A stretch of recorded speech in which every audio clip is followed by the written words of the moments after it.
News.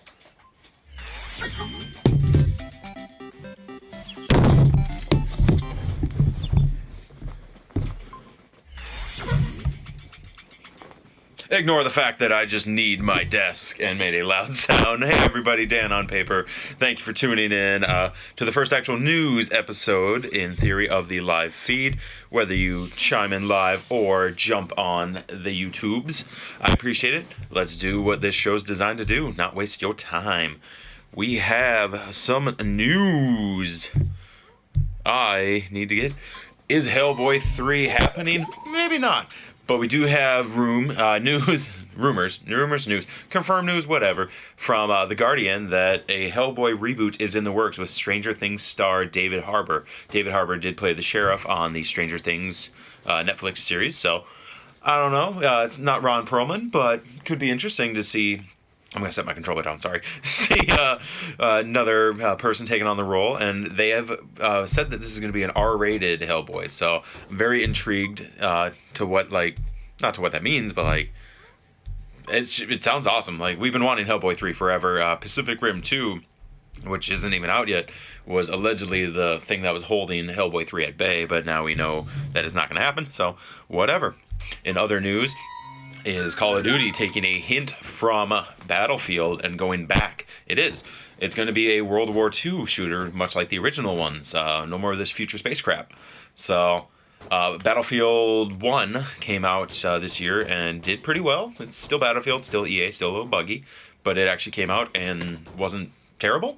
So, Call of Duty seems like they're maybe taking a hint. Activision's taking a hint and jumping back to the old times, and I don't know. The Battlefield did a good job, so maybe Call of Duty, this is maybe what it needs to reinvigorate itself. A little news for you, Mikey. Nintendo Switch, it's been out only a few months now, and it has already estimated a 2.74 million unit sales goal. And hurts me a little bit here, but Mario Kart 8 has actually outsold Prey, which just came out. They both launched, so little teardrop there. But the Switch does seem to be holding its own. I'm still a holdout on it. I have no interest in it until they actually make a... I'm going to drop this because I hate that it does that. Until they actually make a good IP.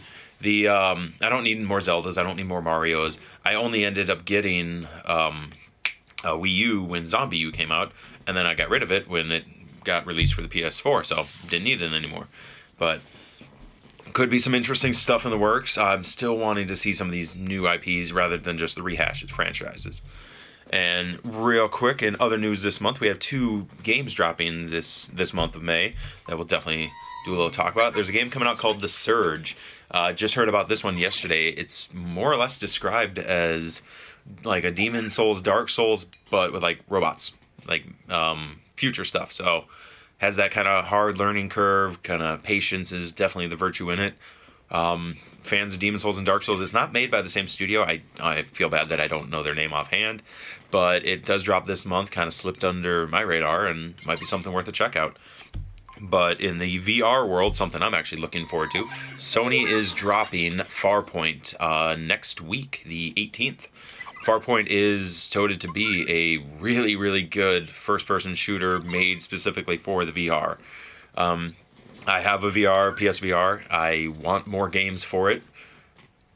I want more stuff that makes me justify the cost that I paid for it.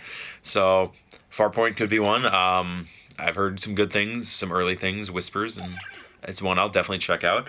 I don't know if any of you are interested in any of these games, but definitely if you are, let me know. Or if there's a game upcoming that you're interested in, definitely let us know here on the live feed.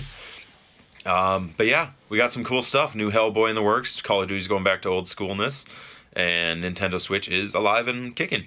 So it is an interesting time for gaming and for just news in general. So with that said, I am, of course, Dan on Paper. You chose to chime in at the latest moment. I apologize. This is a very short news show. Double check it on the YouTube page. But thank you for being here for that moment in time. To the one person who did just show up, I am actually signing off. Of course, I am Dan on Paper, and I will see you guys next week with more news.